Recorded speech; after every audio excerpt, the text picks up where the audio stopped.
وكفى وسلام على عباده الذين اصطفى أما بعد فأعوذ بالله من الشيطان الرجيم بسم الله الرحمن الرحيم يا أيها الذين آمنوا اتقوا الله حق تقاته ولا تموتن إلا وأنتم مسلمون سبحان ربك رب العزة عما يصفون وسلام على المرسلين والحمد لله رب العالمين اللهم صل على سيدنا محمد وعلى آل سيدنا محمد في أول كلامنا وأوسط كلامنا وآخر كلامنا۔ میرے عزیز دوستو، بزرگوں، آپ کے اس گاؤں میں اس عاجز کی دوسری مرتبہ حاضری ہوئی ہے۔ آپ کی محبتوں نے دوبارہ بہت جلد آنے پر مجبور کر دیا۔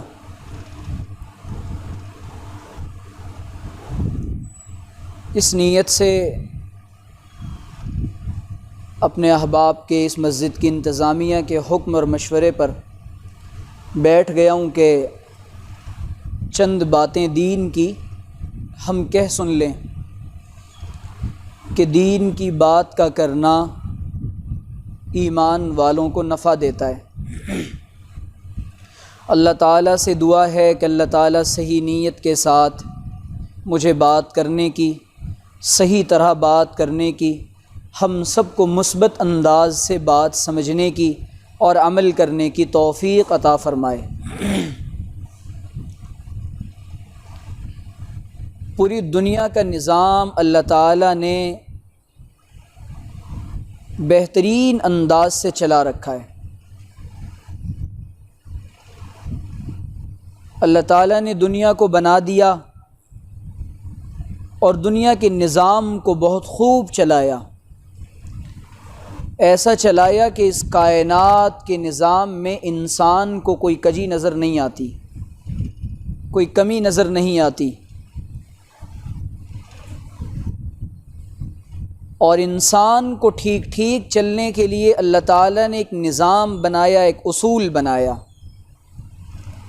کہ انسانوں کی ہدایت کے لیے اور انسانوں کی رہبری کے لیے اور انسانوں کی گائیڈنس کے لیے انبیاء کرام علیہم الصلاۃ والسلام کو بھیجا جائے کہ حضرات انبیاء دنیا میں آئیں اور انسانوں کی رہبری کریں۔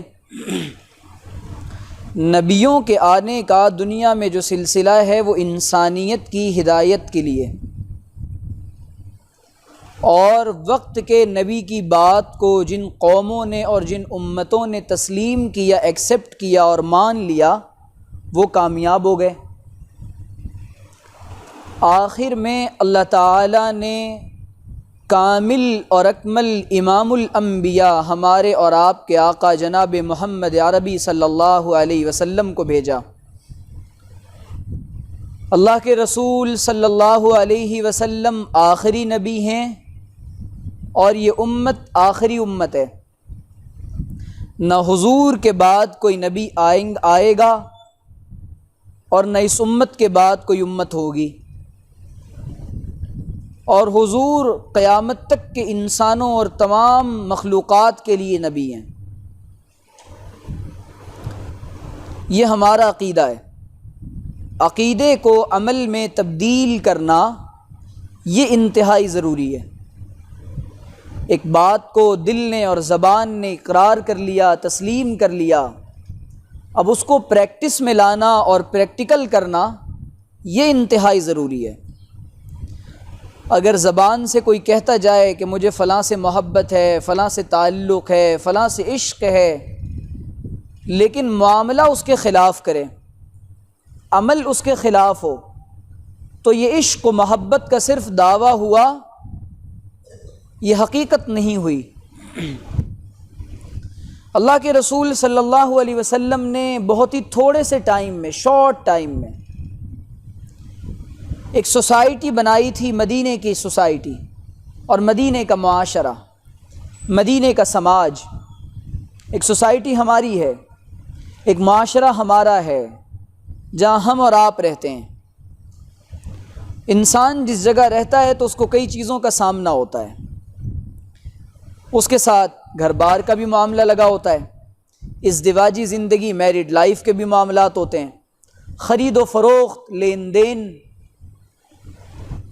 سیل اینڈ پرچیز کا بھی معاملہ ہوتا ہے، اور اس کے علاوہ بہت سارے نکاح کے معاملات ہوتے ہیں، اور انسانوں کے ساتھ ان کے فرق مراتب کے ساتھ الگ الگ طریقے سے رویے بھی ہوتے ہیں۔ تو اللہ کے رسول صلی اللہ علیہ وسلم نے مدینے کے معاشرے کو اور مدینے کی سماج کو اور مدینۃ المنورہ کی سوسائٹی کو یہ ہمارے لیے نمونہ بنایا ہے۔ رہتی دنیا تک، حضور کے زمانے سے لے کر قیامت تک آنے والے تمام انسان اور قیامت تک برپا ہونے والے تمام معاشرے اور قیامت تک بسنے والی تمام بستیاں، ان تمام کے لیے حضور اکرم صلی اللہ علیہ وسلم کا بنایا ہوا وہ معاشرہ اور وہ سماج اور وہ مدینۃ المنورہ کی پاکیزہ سوسائٹی ہمارے لیے نمونہ ہے۔ مصیبت کی بات یہ ہے کہ، اور ٹریجڈی اور المیہ یہ ہے کہ جس سوسائٹی کو حضور اکرم صلی اللہ علیہ وسلم نے اپنے جذبات کے ساتھ اور اللہ تعالیٰ کی منشا کے ساتھ اور قرآن و سنت کی بنیادوں پر جس سوسائٹی اور جس سماج کو حضور نے بلٹ اپ کیا تھا اور حضور نے جس کی بنیادوں کو مضبوط کیا تھا، اور جہاں کا ہر فرد نہ تھا بلکہ وہ ہیرا تھا، اور جہاں کا ہر انسان اپنے دل میں انسانیت کے لیے دھڑکتا دل رکھتا تھا، اور جہاں کا ہر انسان انسانوں کے لیے نمونہ تھا، جہاں کا ہر بچہ آنے والے قیامت تک کے بچوں کے لیے نمونہ تھا، جہاں کی عورتیں قیامت تک آنے والے عورتوں کے لیے نمونہ ہیں، اور جہاں کے مرد اور جہاں کے جوان آنے والے تمام انسانوں کے لیے نمونہ ہیں، حضور نے ایسی سوسائٹی بنائی تھی۔ المیہ یہ ہے کہ اس سماج کو، اس نظام مصطفیٰ کو، اس سوسائٹی اور اس معاشرے کو چھوڑ کر ہم نے اور آپ نے اس سماج اور اس سوسائٹی کو اپنایا جہاں کا ہر عمل مکروہ ہے، جہاں کی تمام قدریں بیکار ہیں، جہاں کا سارا نظام کرپٹ اور برباد ہے، جہاں کی بنیادیں کھوکھلی ہیں۔ ہم نے اس نظام کو اور اس مزاج کو اور اس رنگ کو اپنی زندگی میں اپنایا ہے جس کو ہم مغربی تہذیب اور مغربی کلچر کہتے ہیں۔ اور آج ایسا نظام برپا کیا جا رہا ہے عقلوں کے اوپر، ترقی اور ڈیولپمنٹ کے نام پر اور ترقی کے نام پر پوری دنیا کو ایک فریب دیا گیا کہ اگر تمہیں ترقی چاہیے تو جب تک تم مغربی تہذیب کی بولی نہیں بولو گے، جب تک تمہارے جسم پر مغربی لباس نہیں ہوگا، جب تک تمہارے کھانے پینے کی اشیاء میں مغربی چیزیں اور ویسٹرنائزیشن کے اندر جب تک پوری طرح سے تم ڈوب نہیں جاؤ گے، ڈیولپمنٹ اور ترقی تمہیں چھو کر بھی نہیں گزرے گی۔ یہ اس زمانے کا اور اس صدی کا بہت بڑا فریب ہے۔ آزادی نسواں کے نام پر، ویمن رائٹ کے نام پر، عورتوں کے حقوق کے نام پر، نسوانی حقوق کے نام پر ایسا فریب دیا گیا کہ مرد و زن یہ دونوں شانہ بشانہ چلیں، عورتیں اور مرد ایک ساتھ چلیں تو ترقی مل سکتی ہے۔ حضور صلی اللہ علیہ وسلم نے قرآن کی بنیادوں پر مدینۃ المنورہ کی سوسائٹی کو اور معاشرے کو اس قدر بلند بنایا تھا اور پاکیزہ بنایا تھا، یدنین علیہن من جلابیبہن، ان عورتوں کے اوپر چادر پڑی ہو شرم و حیا کی، ان کے اوپر دوپٹے پڑے ہوں، یہ عورتیں اپنے گھروں میں باپردہ ہوں۔ حضور کہتے ہیں یہ ساری انسانیت کے لیے نمونہ ہے۔ ان کی عزتوں کو محفوظ ایسے کیا جائے گا، لٹتی عصمتیں بتا رہی ہیں، لٹتی عزتیں بتا رہی ہیں تار تار بیٹیوں کے اٹھتے دوپٹے بتا رہے ہیں کہ پورے کی پوری دنیا کے اندر جو نظام اور جو کلچر نافذ کیا جا رہا ہے اور جس کی کوشش کی جا رہی ہے، یہ سارا کا سارا نظام کرپٹ ہے اور یہ لایا گیا حضور کے مدینے کے معاشرے اور حضور کی سوسائٹی کے خلاف۔ یہ عقلوں پر ایسا نافذ کیا جا رہا ہے۔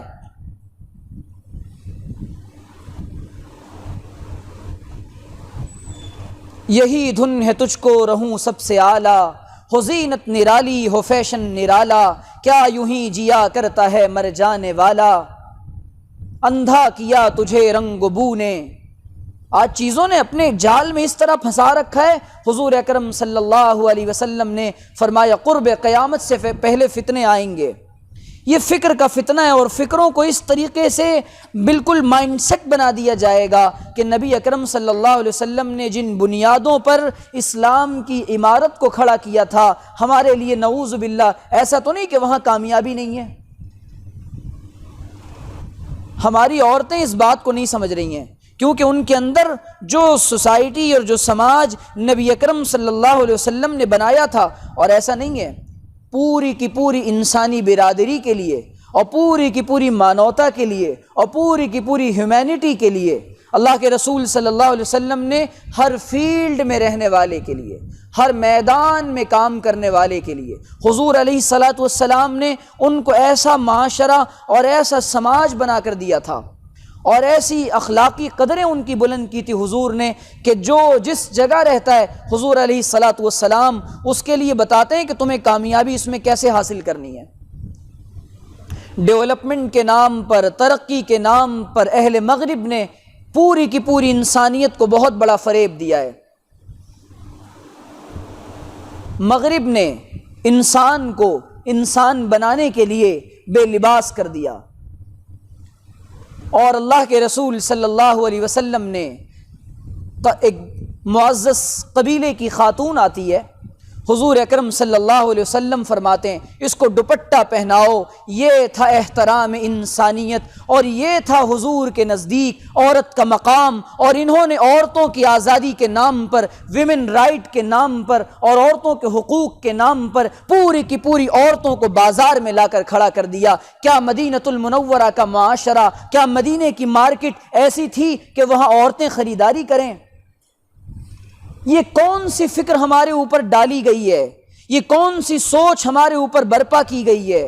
یہ کون سی ترقی کے خواب دکھائے جا رہے ہیں؟ کیا یہ وہ ترقی ہے کہ جس میں نہ ماں کو بیٹے کی قدر، نہ بیٹے کو ماں کا مقام معلوم، نہ بیوی اور شوہر کے تعلقات برابر ہیں، نہ بیوی اور شوہر ایک دوسرے کی عزت کرنا جانتے؟ نہ نہ نہ نہ، یہ وہ معاشرہ نہیں ہے، یہ وہ سماج نہیں ہے جس کو نبی اکرم صلی اللہ علیہ وسلم نے بنایا تھا۔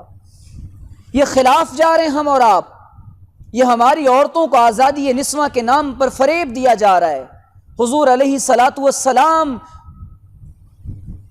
لباس پہنانا جانتے ہیں، حضور علیہ الصلاۃ والسلام انسانیت کو باحیا بنانا جانتے ہیں، آزادی کے نام پر بچوں کو بے حیا بنا دیا گیا، تعلیم کے نام پر بچوں کے ذہنوں میں دہریت پیدا کر دی گئی، ایجوکیشن کے نام پر بچوں کو ملحد اور زندیق بنا دیا گیا، نظام تعلیم کے نام پر ایسا دھوکہ دیا گیا، ہمارا بچہ ایجوکیشنل سسٹم میں پھنسنے کے بعد اور نظام تعلیم کے اندر پھنس جانے کے بعد اس کا ایمان دلوں سے رخصت ہو جاتا ہے، اس بچے کو معلوم نہیں ہوتا میں کون ہوں، میرا تعلق کس نبی کے ساتھ ہے، میرا تعلق کس اسلام کے ساتھ ہے، اور اسلام مجھے کیا تعلیم دیتا ہے۔ ہم نے سوچا تھا کہ لائے گی فراغت تعلیم، ہم نے سوچا تھا کہ لائے گی فراغت تعلیم، کیا خبر تھی کہ چلا آئے گا الہاد بھی ساتھ، کیا خبر تھی کہ چلا آئے گا الہاد بھی ساتھ۔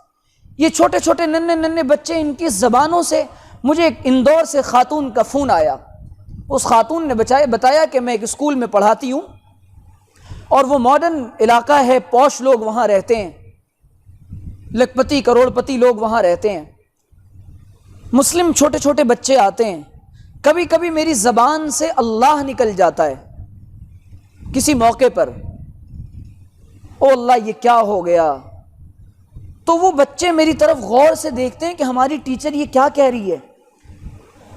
یہ لفظ اللہ کا تصور ان بچوں کے ذہنوں سے بھلا دیا گیا. اللہ سے کرے دور تو تعلیم بھی فتنہ، تعلیم ہی کیا نعرے تکبیر بھی فتنہ، ناحق کے لیے اٹھے تو شمشیر بھی فتنہ، اولاد بھی املاک بھی جاگیر بھی فتنہ.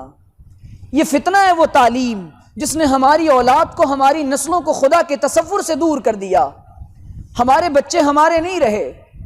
ایک یہودی ایک جگہ جاتا ہے، اس نے جب اسکولوں کے نظام کا انسپیکشن کیا اور وہاں کا جائزہ لیا، جو ان کی کتابوں میں پڑھایا جا رہا تھا، جو نظام ان کو دیا جا رہا تھا، جو ان کی فکروں میں، ان کے ذہنوں میں جو فکر ڈالی جا رہی تھی، وہ یہودی جا کر کہتا ہے گھبراؤ نہیں، اب تمہیں کچھ بھی کرنے کی ضرورت نہیں ہے. یہ جو بچے ہیں، یہ نیو جنریشن، یہ ہماری ہے. ہم نے ان کی کتابوں میں، ان کے اساتذہ کے ذہنوں میں وہ چیز ڈال دی ہے. یہ بچے چاہ کر بھی پھر یہ مسلمان نہیں رہ پائیں گے، ان کی فکروں کو زوال آ جائے گا. آج پورے کے پوری باطل طاقتیں اس بات پر ایک جٹ ہو چکی ہیں، پوری کی پوری باطل طاقتیں اس بات پر آمادہ ہو چکی ہیں. ان کی صلاحیتیں، ان کا مال، ان کی دولت، ان کی ایبیلٹیز، ان کی مشنریز اس بات پر باضابطہ کام کر رہی ہیں. دیکھو صاف سن لو، مسلمانوں کو مسلمان بنانے والی بات نہ کرنا، مسلمان ذہنوں کے اندر یہ بات نہ ڈالنا. ایسے لوگوں کو باضابطہ پکڑا جائے اور ایسے لوگوں کو ٹارگٹ کیا جائے جو مسلمانوں کے اندر اویئرنیس اور شعور پیدا کر رہے ہیں اور ان کے نونہالوں کو اور ان کے بچوں کو بتا رہے ہیں کہ تمہارا اسلام کیا ہے اور اسلام کی قدر اور عظمت کیا ہے. باطل طاقتیں اس بات پر جٹ چکی ہیں، ان کی محنتیں ہو رہی ہیں اس بات پر. اور ہم نے اپنے گھروں سے دینی تعلیم کو اس قدر ہلکا سمجھا ہے، اس قدر ہلکا سمجھا ہے. ہمارا بچہ کن کے ساتھ رہتا ہے، فرینڈ سرکل میں کون لوگ ہیں. حضور نے فرمایا المرء علی دین خلیلہ فلینظر من یخالل. دیکھو دوست دوست کی طرح ہوتا ہے، دوست دوست کے دین پر ہوتا ہے. دیکھ لو کون کس کے ساتھ بیٹھتا ہے. جیسی صحبت ہوگی ویسی ان کی فکریں ہوں گی، اور یہ دوستیاں قیامت کے دن وبال جان بن جائیں گی. اور انسان کہے گا یا لیتنی لم اتخذ فلانا خلیلا، ہائے کاش میں نے فلاں کو دوست بنایا ہی نہ ہوتا، جس نے میری آخرت کو تباہ کر دیا، جو مجھے جہنم کے راستے پر لے آیا. او میرے عزیزو، میرے دوستو، یہ فکر کا مقام ہے، یہ فکر کا موقع ہے. اسی لیے اللہ تعالیٰ کی یہ قرآن کی جو آیت ہے، یا ایہا الذین آمنوا قوا انفسکم واہلیکم نارا، دیکھو اپنے آپ کو بھی جہنم کی آگ سے بچاؤ اور اپنے اہل و عیال کو بھی جہنم کی آگ سے بچاؤ. یہ معمولی آیت نہیں ہے. اس زمانے میں یہ آیت چیخ چیخ کر ایک ایک مسلمان کو یوں لگ رہا ہے اللہ تعالیٰ پکڑ پکڑ کے کہہ رہا ہو اپنے آپ کو جہنم سے بچاؤ، اپنی نسلوں کو جہنم سے بچاؤ، جن کی فکریں خدا سے دور ہو چکی ہیں، جن کا ذہن دین کے تصور سے دور ہو چکا ہے. اور وہ یہ جب ان کے سامنے دین کی باتیں آتی ہیں وہ کہتے ہیں جی ہمیں یہ نہیں پسند ہے، ہمیں تو کچھ نیا بتاؤ، لاجک بتاؤ، اس کا لاجک کیا ہے. ایک مسلمان کے لیے اس سے بڑا لاجک کوئی نہیں ہو سکتا کہ یہ بات اللہ تعالیٰ نے کہی ہے اور یہ بات اللہ کے رسول نے کہی ہے. سب سے بڑا لاجک ہمارے لیے یہ. اور اللہ کے رسول صلی اللہ علیہ وسلم نے ایسا نہیں ہے کہ پوری کی پوری انسانیت کو ایک دھوکہ دیا جا رہا ہے، ایک فریب دیا جا رہا ہے کہ اسلام کے اندر نعوذ باللہ نقص ہے. آپ یقین کریں، آپ تصور کریں، پوری کائنات کے اندر اور جب سے دنیا قائم ہوئی تب سے لے کر دنیا کے لیے سب سے پرفیکٹ اور ہیومینٹی کے لیے سب سے پرفیکٹ اور کمپلیٹ مذہب اگر کوئی زمین پر آیا ہے تو اسلام آیا ہے، جس کی ایک ایک چیز پرفیکٹ ہے، جس کا ایک ایک عمل کمپلیٹ ہے اور اس میں کسی چیز کی کوئی کمی نہیں ہے. اللہ کے رسول صلی اللہ علیہ وسلم نے تجارت کرنے کا طریقہ بتایا ہے، حضور نے معاشرت کا طریقہ بتایا ہے. ہمارے ہاں مصیبت یہ ہے کہ ہم اپنے بچوں کو دین شاید سکھا رہے ہیں، قرآن اور مکتب شاید پڑھا رہے ہیں، لیکن ان کو یہ نہیں بتا رہے، یہ یقین دلائیں ان کو کہ کامیابی صرف اور صرف اور صرف اللہ تعالیٰ نے دین میں رکھی ہے، اور جو دین کو لے کر اپنی دنیا کو بنانے کی فکر کرے گا وہی زمانے میں اور آخرت میں کامیاب ہوگا، ورنہ وہ ناکام ہو جائے گا. اور اللہ کے رسول نے کیسا پاکیزہ معاشرہ بنایا تھا مدینے کا، اور کتنی پاکیزہ سوسائٹی بنائی تھی مدینے کی، جو تکلفات سے خالی تھی، جہاں اسٹریٹ فارورڈ باتیں ہوتی تھیں، جہاں حق اور سچ کو کھل کر بیان کیا جاتا تھا۔ حضور بازار میں جاتے ہیں، مر رسول اللہ صلی اللہ علیہ وسلم علی صبرۃ طعام، حضور غلے کے ڈھیر سے گزرے، حضور نے دیکھا، حضور کو لگا کہ اس میں کچھ معاملہ ہے، آپ نے فادخل یدہ، اللہ کے رسول نے اس میں اپنا ہاتھ ڈال دیا۔ آپ نے پوچھا یا صاحب الطعام، اے غلے والے یہ کیا ہے؟ اس نے کہا صابتہ السما، اے اللہ کے رسول اس کو پانی نے چھو لیا تھا، بخاری کی روایت ہے، گیلا لگ گیا۔ اس نے یوں کیا تھا کہ نیچے گیلا اناج ڈال دیا، اوپر سوکھا رکھ دیا۔ حضور نے فرمایا من غش فلیس منا، جو دھوکہ دے وہ ہم میں سے نہیں ہے۔ تو نے یہ نیچے کیوں ڈالا گیلے کو اور سوکھے کو اوپر کیوں رکھا؟ تاکہ لوگ دھوکہ کھا کر کے یہ مال خرید لیں۔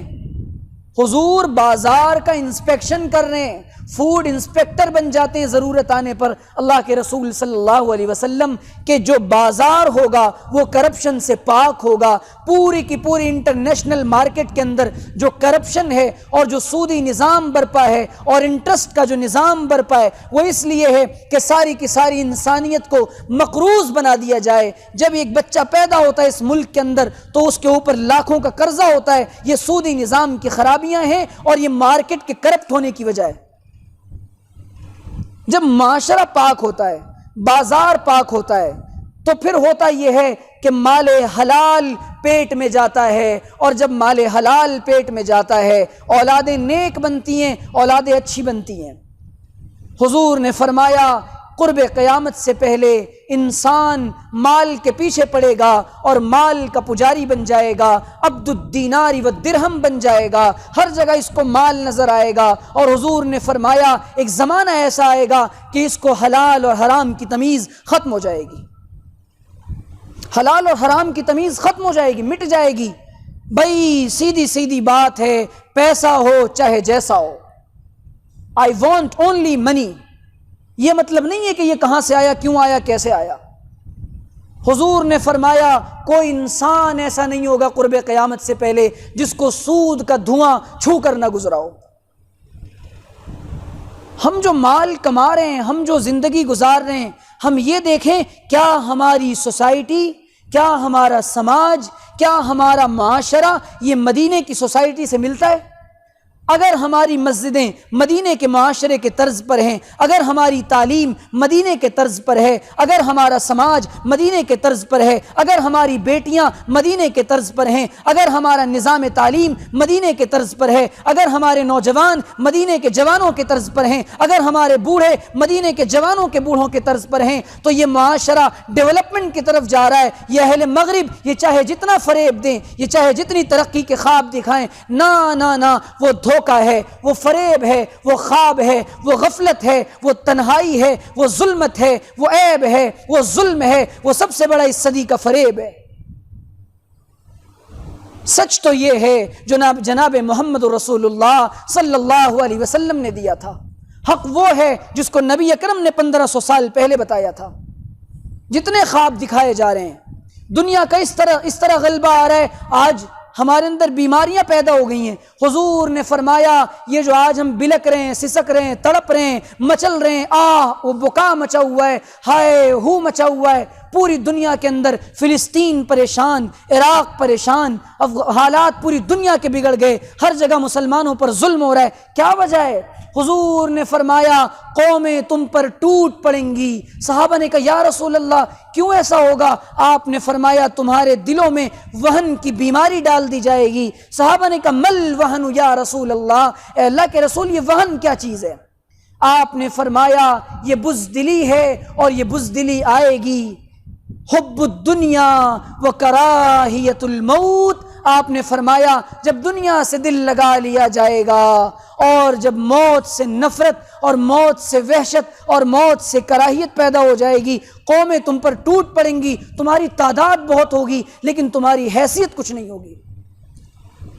رنگ رلیوں پہ زمانے کی نہ جانا اے دل، رنگ رلیوں پہ زمانے کی نہ جانا اے دل، یہ خزاں ہے جو بانداز بہار آئی ہے، یہ خزاں ہے جو بانداز بہار آئی ہے۔ تو ہم اپنے آپ کو یہ اس بات پر لائیں کہ ہمارا جو تعلق ہے وہ حضور کے سماج سے اور حضور کی ذات سے اور مدینے کے معاشرے سے ہے۔ ہمارا ہر عمل اس کے مطابق ہونا چاہیے۔ اگر ہمارے بچے، ہمارا نظام تعلیم، ہمارا رہن سہن، ہمارا کھانا پینا، ہماری تجارت، ہماری معاشرت، ہمارے معاملات، ہماری شادیوں کو مشکل بنا کے رکھ دیا ہے، اتنا آسان کام دنیا کا اس کو مشکل بنا دیا۔ جانتے ہیں مدینے کے معاشرے میں شادیاں کیسی ہوتی تھی؟ عبد الرحمن ابن عوف جو عشرہ مبشرہ میں سے ہیں، بخاری شریف کی روایت ہے، مدینے میں گئے، حضور نے ایک صحابی کے ساتھ ان کی مواخات قائم کر دی۔ اب یہ تیرا بھائی ہے، انہوں نے کہا کہ میں اپنی ایک بیوی کو طلاق دیتا ہوں، عدت کے بعد تم نکاح کر لینا۔ کہ نہیں مجھے ضرورت نہیں ہے۔ تجارت کی، گھی اور پنیر کی تجارت کی۔ عبد الرحمن ابن عوف نے، ایسے صحابی ہیں جن کو حضور نے ایک مجلس میں 10 صحابہ کو جنت کی بشارت دی تھی، اور وہ مال دیا تھا۔ اللہ تعالیٰ نے عبد الرحمن ابن عوف کو تجارت میں اتنی برکت دی تھی کہ ایک علاقے سے دوسرے علاقے تک اور ایک شہر سے دوسرے شہر تک آپ کے تجارت کے اونٹ ایک جگہ سے دوسرے جگہ تک ہوتے تھے، اتنی اللہ تعالیٰ نے وسعت دی تھی۔ جب انہوں نے نکاح کیا ہے، اللہ کے رسول نے ان کو دیکھا، حضور وہاں موجود ہیں، لیکن اللہ کے رسول نے شکوہ نہیں کیا، مجھے نہیں بتایا، نکاح کر لیا۔ حضور نے اتنا فرمایا کہ اولم ولو بشاتن، ولیمہ کرو، بس ایک بکری کاٹ لے لیکن ولیمہ کر۔ تو اتنی آسانی سے اور بے تکلفی سے شادیاں ہوتی تھیں۔ ہم نے آج اپنے بچوں کی شادیوں میں تاخیر اسی لیے کی ہے کہ جہیز کا انتظام نہیں ہے۔ مجھے کہنے دیجئے اور بار بار کہنے دیجئے، دل دکھتا ہے ہماری بیٹیوں کے جو حالات ہیں، قوم مسلم کی بچیاں جو آج گمراہ ہو رہی ہیں، جانتے ہیں اس کی وجہ کیا ہے؟ ہماری شادیوں میں بے وجہ خرچے، جہیز کا بے وجہ کا معاملہ اور بے وجہ شادیوں کو مشکل بنانا، لڑکیوں کے ڈھونڈنے کے مسائل۔ اس وجہ سے ہماری بیٹیاں، ان کی عمریں نکلی جا رہی ہیں، پھر وہ مجبور ہیں دوسروں کو اپنانے پر۔